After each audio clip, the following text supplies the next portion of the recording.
सवाल है हम आपसे जानना चाहते हैं।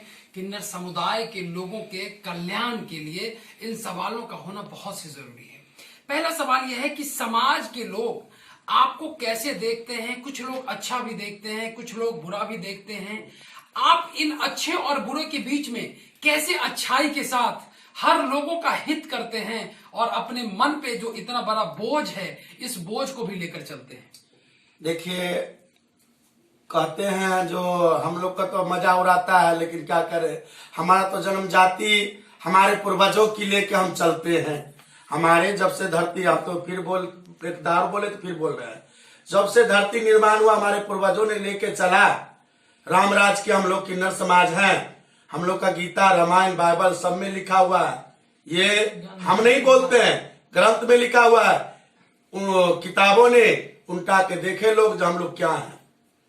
लेकिन हम लोग क्या है, हमको लोग को कहता है तो हम लोग क्या कहते, क्या करें, इसका तो निदान सरकार ना करेगा। 1994 में किन्नर समुदाय के लोगों को वोटिंग राइट मिला। 1998 से 2003 तक मध्य प्रदेश की पहली किन्नर विधायक बनी, जिनका नाम शबनम मौसी था।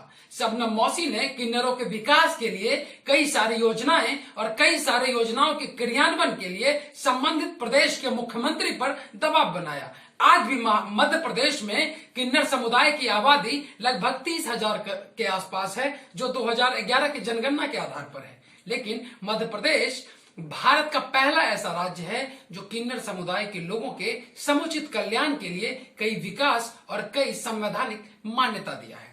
ऐसे में सपना जी, आप और उन प्रदेश के मुख्यमंत्रियों से क्या उम्मीद करते हैं कि क्या वो जिस तरह से किन्नरों के लिए मध्य प्रदेश की सरकार ने एक नजीर पेश की है, उस तरीके से क्या अन्य प्रदेश के मुख्यमंत्रियों से आपका मांग है कि वो भी उसी तरह किन्नर समुदाय के लोगों को सम्मान दें जिस तरह से मध्य प्रदेश में मिल रहा है? मैं तो यही कामना करते हैं जो हम लोग का सम्मान हो, मंत्री महोदय से या जो भी है, नेतागण जो भी है, अधिकारी लोग हैं, हम लोग का सम्मान होना चाहिए। बस हम लोग का भी देख रेख होना चाहिए। कोई जो है हम लोग के साथ कोई बात है, कोई घटना है, उनको क्या कहता है, देख रेख करना चाहिए। जहाँ क्या तुम लोग का दिक्कत है, नहीं है, ये करना चाहिए। पहले तो हम बोल चुके हैं, मेरे गुरु के साथ नाइंसाफी हुआ तो हम एसपी साहब को, डीएम साहब को, सबको दरखास्त हम भेज रखे हैं। मेरे साथ कोई इंसाफी नहीं हुआ।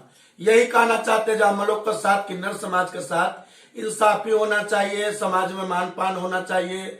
जो हम लोग का है, जो चीज का जरूरी है, राशन पानी का व्यवस्था चाहिए, घर मकान, हमारे लोग में भी कुछ लोग का घर द्वार है, कुछ लोग का नहीं है, उनको घर होना चाहिए, राशन पानी होना चाहिए, परफेंस होना चाहिए और सम्मान होना चाहिए समाज में। और क्या कहा सरकार से। 2003 में एक पार्टी बनी थी, जीती जिताई पार्टी, जिसमें शबनम मौसी ने किन्नर समुदाय के लोगों को यह कहा था कि जिस तरीके से भ्रष्टाचार, बेरोजगारी, गरीबी और ट्रांसजेंडर के लिए आवाज नहीं उठाने की प्रक्रिया थी, इन प्रक्रियाओं को आगे बढ़ाया जाए। और 2003 के बाद आज 18 साल के बाद भी किन्नर समुदाय की स्थिति बहुत अच्छी नहीं है। ऐसे में मुझे ये बताइए सपना जी कि क्या किन्नरों में भी जाति होती है?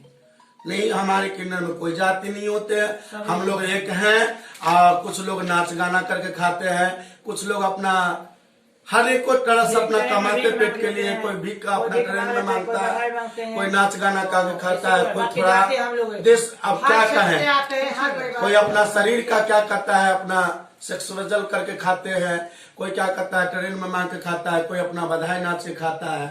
तो सबसे बड़ा मजबूरी, जो मजबूरी होता है इंसान का, पेट जो है, हर इंसान को अगर जो हमको टाइम से भोजन चाहिए, टाइम से कपड़ा चाहिए, टाइम से हर चीज चाहिए, तो किसी का शौक नहीं लगा है जो हम गलत कदम उठाए, चोर बने या गुंडा बने या बदमाश बने।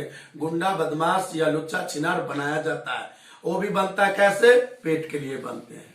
पेट जब इंसान का जो घटेगा और उनको पूर्ति घटेगा तो इंसान गुंडा, बदमाश, मवाली, चोर, बदमाश जो भी है वो बनेगा ही बनेगा।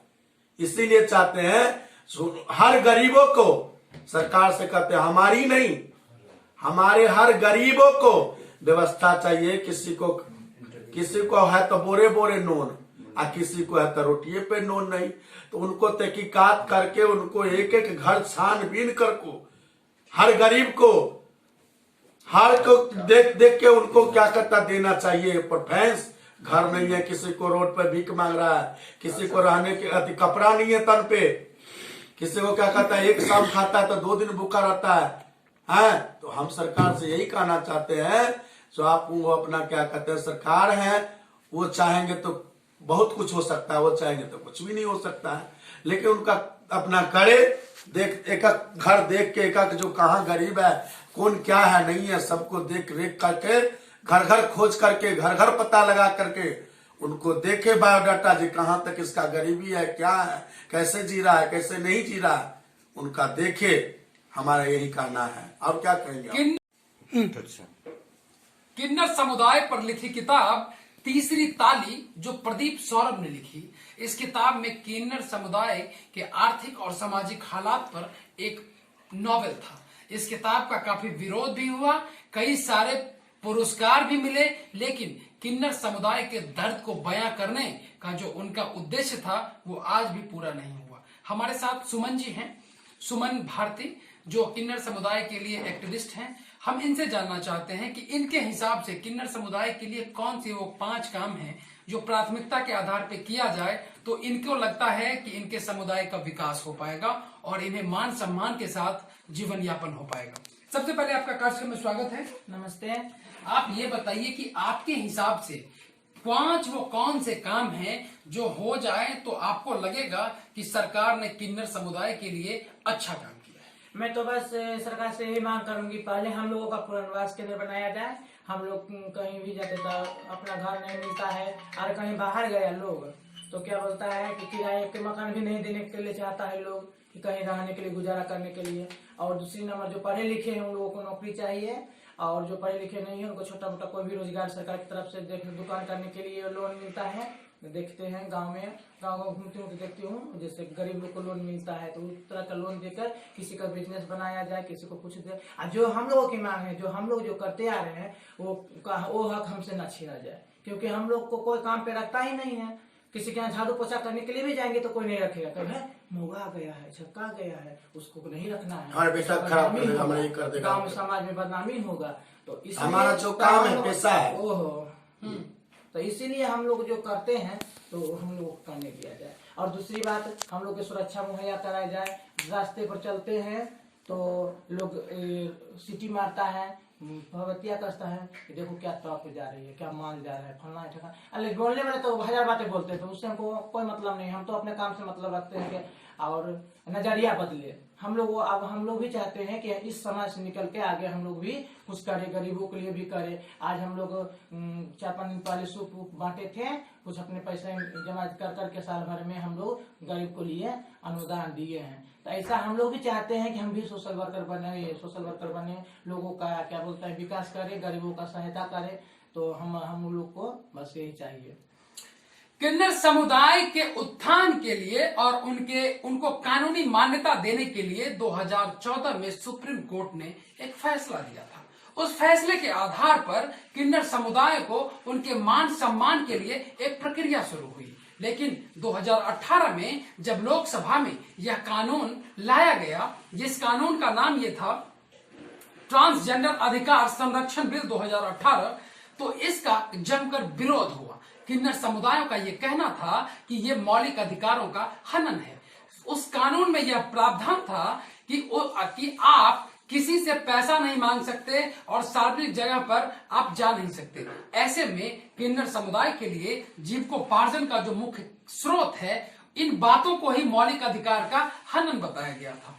रामधारी सिंह दिनकर की उन पंक्तियों को कोट करना चाहेंगे जिसमें उन्होंने कहा कि पथिक क्या, पथिक कुशलता क्या, जिस राह में बिखरे शूल न हो, नाविक की धैर्य परीक्षा क्या, जब धाराएं प्रतिकूल न हो। आज किन्नर समुदाय उन प्रतिकूल परिस्थितियों में, उन समय से, महाभारत के काल से ही शिखंडी से जो यात्रा शुरू हुई थी, इन यात्रा में आज भी किन्नर समुदाय हाशिए पर है। ऐसे में सवाल सरकार के उन प्रशासनिक उदासीनता की ओर आता है, जिसमें सरकार के द्वारा उनके पुनर्वास के लिए कोई योजना नहीं है। किन्नर समुदाय के लोगों का यह कहना है कि हमें सार्वजनिक मान्यता तो मिलनी ही चाहिए, साथ साथ हमें हर जिले में किन्नर कॉलोनी बनाई जाए, जिस कॉलोनी में किन्नर समुदाय के लोग आए और वो वहां रहें और हमें सुरक्षा प्रदान की जाए। समाज के लोगों के लिए भी एक नैतिकता का एक पाठ है कि समाज में महिलाएं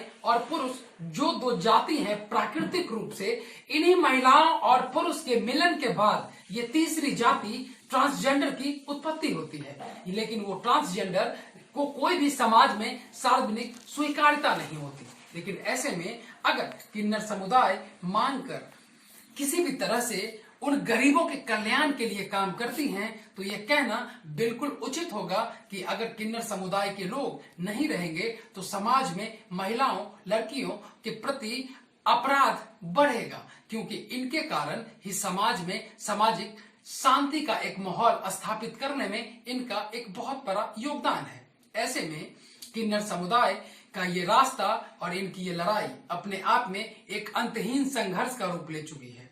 हमारी सरकार और प्रशासन और नीति निर्माता से यह आग्रह है कि ये किन्नर समुदाय के लिए पेश किए हुए बिल 2018 बिल में संशोधन करने के साथ साथ इन्हें आर्थिक रूप से स्वावलंबन की ओर ले जाने का प्रयास किया जाए, क्योंकि कोई भी व्यक्ति यह नहीं चाहता कि वह किसी से पैसे ले।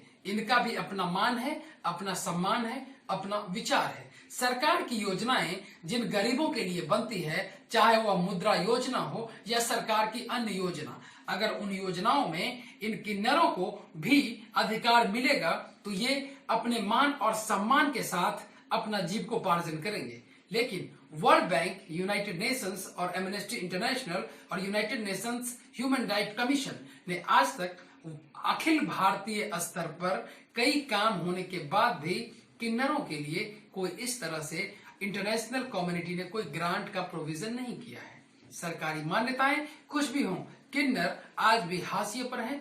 किन्नर आज भी समाज में दोयम दर्जे नागरिक की भूमिका में है। ऐसे में यह सवाल तब तक जायज रहेगा जब तक इन किन्नरों के पुनर्वास के लिए हर जिले में एक किन्नर कॉलोनी न बनाया जाए और इन्हें भी समाज का एक अंग मानते हुए आगे न बढ़ाया जाए। वीडियो टीम के साथ गौतम कुमार, समस्तीपुर।